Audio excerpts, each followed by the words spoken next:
BBOR Black Box Online Radio, coming to you from West Virginia. Black Box Ned 88 on Instagram for the bonus podcast. All right, the first thing I would like to say is this is the second video that we've done, putting two out today because there are a lot of things to go through. So I hope you guys will check out our thing that we have done on the Zodiac Killer and the Z32 cipher that is available here on Black Box Online Radio. And the reason why we are doing two uploads today is because yesterday on the channel we were talking about UFOs, mentioning the stories of Travis Walton, as well as some of the other criticisms and the comments from people like Senator Mike Gravel about UFOs. And we also talked a lot about Riley Martin and what he had to say about alien abduction. But I think that there were some other pieces of info that were left over that could have turned into an upload in itself, and that's what we're going to be doing today. Last year in 2019, we did mini uploads on the channel just for that reason, like when there's some material that we didn't get to discuss in the previous upload, we would just put out some smaller mini uploads, and I think this is kind of done in that tradition. All right, so let's talk a little bit about Riley Martin and UFOs. To introduce the subject, I would say that I started listening to Howard Stern in 2011, and Riley Martin is somebody that really became very famous, not for his comments about UFOs, ufology, and connecting with an alien named Tan. No, he became famous for being on the Howard Stern show. So in 2011, I started listening to Howard Stern just a little bit every now and then. And then in 2014, my life kind of went into the gutter. For example, I had this dispute with my boss, and I ended up quitting my job, and I ended up moving back into my father's home, and I was 26 years old, living in my father's basement. My grandmother died, and then the stresses of my life really soured the relationship with my girlfriend, so she left me. So I was just really kind of down in a rut. And one day I just, saw a video on YouTube from Howard Stern, and I just turned that on, and then I was just pulled into that world, and that was my escape. Big shout out to whoever ran the channel, Banana Christmas Tree. They had, just countless things, and that's kind of how I made it through the days during my stint of unemployment at the time. And after going through a lot of things from Howard Stern, I got on to Riley Martin because of, he's frequently mentioned on the show. I heard some of Riley Martin in 2011, and he really stood out to me because I first learned about Riley Martin because of the comments that he had made about UFOs, sharing his story of alien abduction. And Riley Martin went on to host his own show, The Riley Martin Show, that was available on Sirius Satellite Radio. So he would share lots of things about his own personal life, views on stuff, radio show, discussion program. When Riley Martin was born, it was 1946. He was born in the state of Mississippi.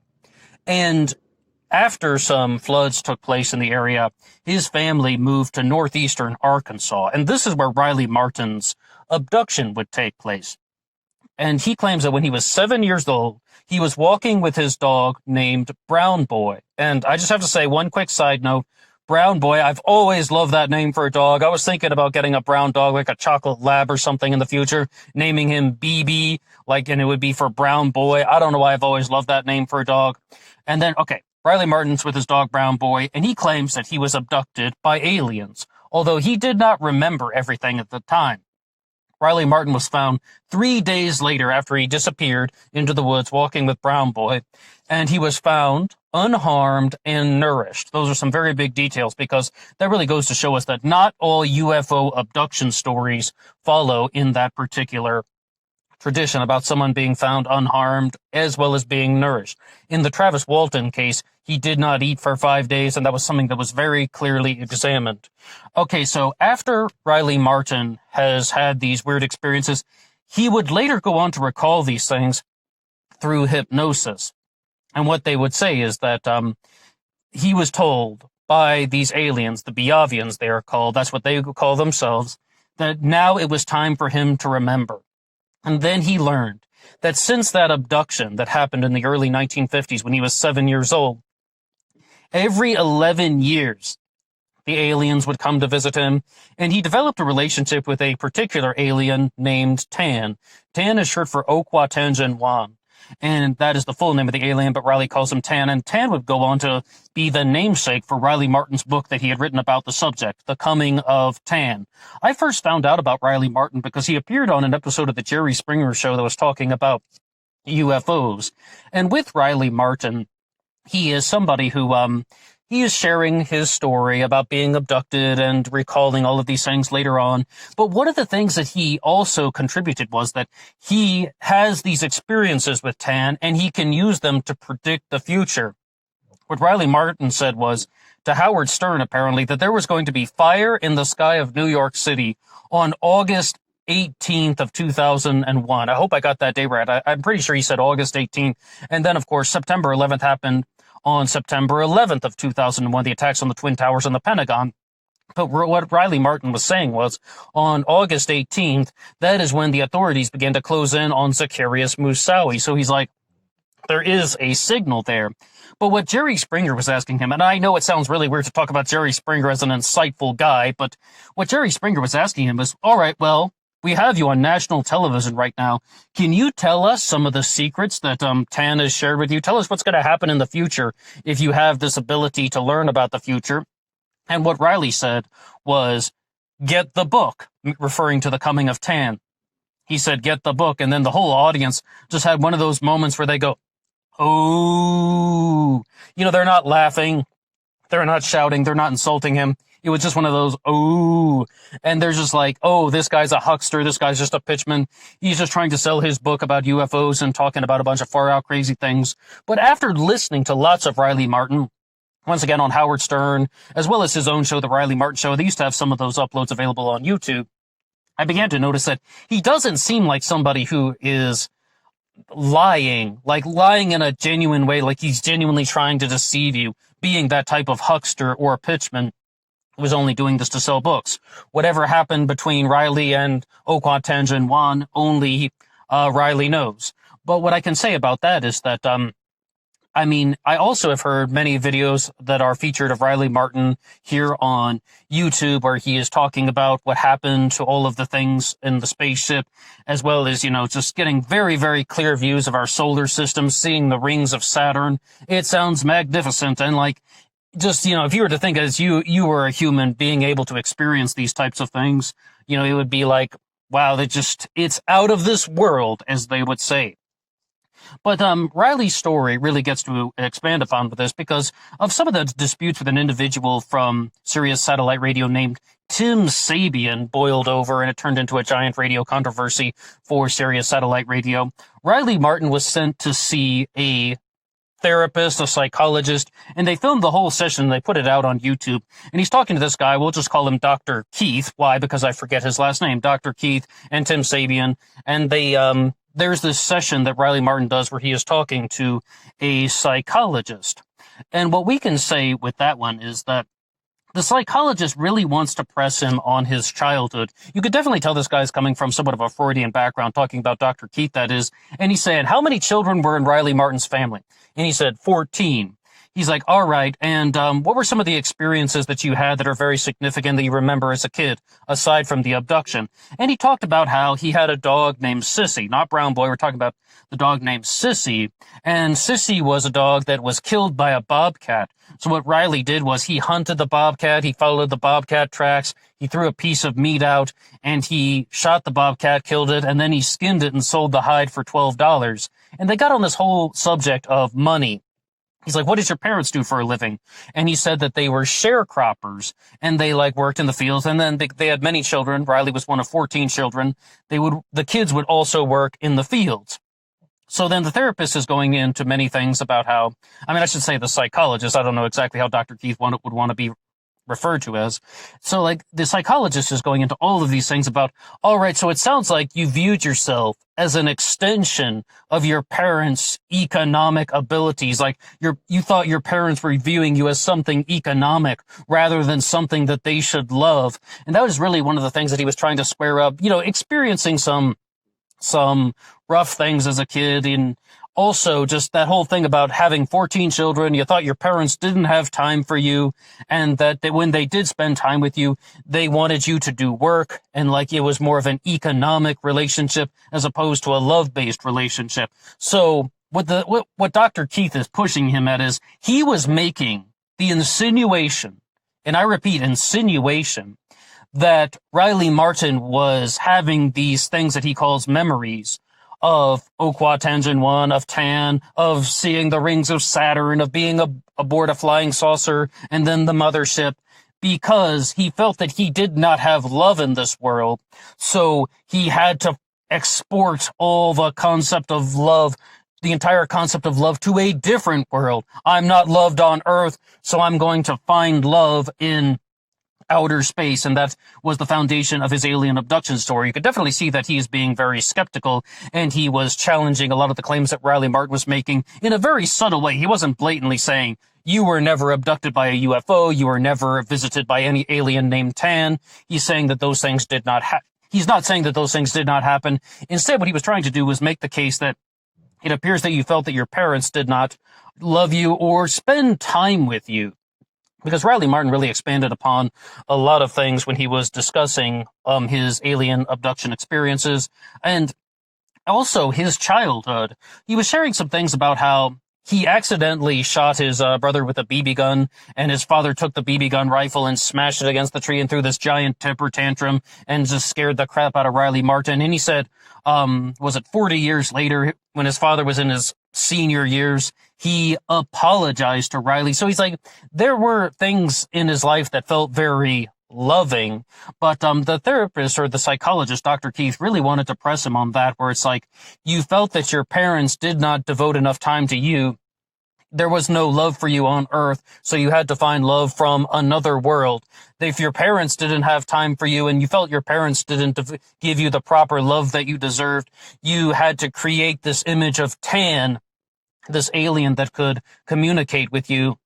And that was the way that you would feel love and appreciation and value and respect and all of these things. And that became the foundation of Riley Martin's UFO experience. In short, I mean, if we just have to summarize everything that Dr. Keith was saying, he's like, it's all in your head. It's connected to your childhood. The actions of your parents shaped your personality. As I said, very Freudian. And I noticed that a lot of people in the comments section on that particular video were saying things to the effect of, no, this guy's just a quack. This is a TV psychologist doing TV quackery. They were not having any of it. And I'd be very curious as to what other people would have to say about this. What do other people think about some of the claims that we were just discussing? If you have anything to say at all, please drop something in the comments section below. And also, at this time, I would like to say, I'm going to include a link in the description box to the bigger upload where we were talking about Riley Martin, Travis Walton, and some of the claims that people have been making about UFOs and UFO abduction. It's a much more general discussion on UFOs. If you'd like to hear that, it's in the description box here. And the best way that you can support this channel is only by listening, never asking for any money. All you got to do is listen. If you like what you hear, you can share with your friends, post on social media. But most importantly, just listen to some more content. That's the way you can help us out. Now back to these discussions. Riley Martin also is able to do something that I don't think I've heard specifically from any other UFO abduction, UFO abductee, if we will. And that is, he claims that the Biavians, this alien race that he has communicated with, has given him the ability to receive 144,000 different symbols. And that these symbols are, they were kind of stored in his memory like a database, and he can recreate them without fault, and each one of them has some very particular meaning and very particular significance to a person. And for years, they were for sale on his website. But to expand upon this discussion, Riley Martin's book was called The Coming of Tan. They made multiple editions for this, and they would update and add new information. A free chapter is available online, and still to this day, at his website, RileyMartin.com. And Riley Martin, of course, went on to pass away in 2015. And I was just reading his obituary earlier, after we did the upload on UFOs recently, and it was saying that Riley Martin passed away in December of 2015, I believe December 22nd of 2015, and they did not go public with the passing of Riley Martin until early January of 2016. And TMZ was saying that they had talked to the producer of his radio show and saying, yes, indeed, Riley Martin passed away December 22nd of 2015, but they were going to withhold the cause of death. They weren't going to make it public. And I was really quite surprised when you would try to read up and just see some of the things surrounding the death of Riley Martin. There really wasn't anything that had been published on Google. If maybe stuff comes in and out of the internet. And when they say producer, I can only expect that they're talking about Iran, or perhaps somebody else was working with him on the show at the time. So what I would say, though, is that it is very saddening. We can say rest in peace to Riley Martin. He was someone who had a very big story to tell, and he was also someone who provided a lot of entertainment to us all. And Howard Stern famously said that Riley Martin was the only person that he would pay to be on his show with chicken. Riley, can we pay you with chicken? Will you throw in fries? So many great moments from Riley Martin. And they also even talked about that during some of the session with Dr. Keith. And he was like, do you think that people at Sirius Satellite Radio don't love you? And he said, all I'm asking for is a little more porridge. You ask for more porridge and they say, bah humbug. But Riley Martin did highlight a big thing. This is kind of getting away from the UFO story.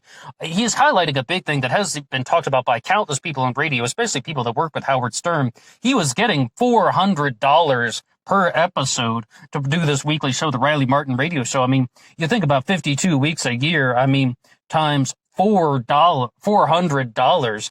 I mean, he's really not making that much money compared to somebody like Howard Stern, who had the big $600 million deal with Sirius Satellite Radio, who on a bad year makes $95 million a year, and on a good year makes over $100 million a year. John Melendez was also being very critical of this process when he left Howard Stern and went to the Tonight Show, just saying that the man at the top of the radio ladder can be making $20 million a year, and the person who is like working alongside him could be making $20,000. There's just these huge pay discrepancies, and it really just goes to show you that there are certain nasty bureaucratic systems as well as certain nasty political dynamics that go on in the world of radio. And Riley Martin was somebody else who called that out. The only problem is he went about it in some twisted Riley Martin way, and it almost just sounded like more of his alien abduction stories. But the only thing that I would say in conclusion is, if we remember Riley Martin, we can remember him as somebody who told us the stories of the coming of Tan. If we remember Riley Martin, we can remember the times on the radio, and he taught me how to make a Thanksgiving turkey if you were too poor to have an oven. What you do is I've always wanted to try this, but I thought my family would never let us get away with it. If you cut up the turkey into a bunch of pieces, and then you drop it into a big cooking pot on the stove, and then you pour the spices and broth in it, and you cook it almost like a giant turkey soup. If you're too poor to afford an oven, that's how you make Thanksgiving turkey.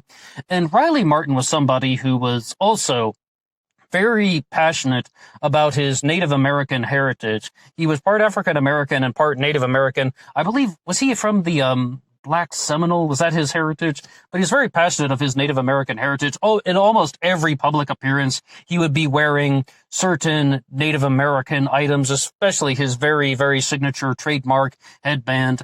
And, Riley Martin is somebody that is no longer with us, but he has allowed us to continue having some discussions about UFOs, about alien encounters, abductions, and I would be very curious to know what anybody has to say about any of this material here. If you have something that you would like to share about UFOs, like, what do you think about this stuff? And I would love to hear your comments about anything that we have said about Riley Martin.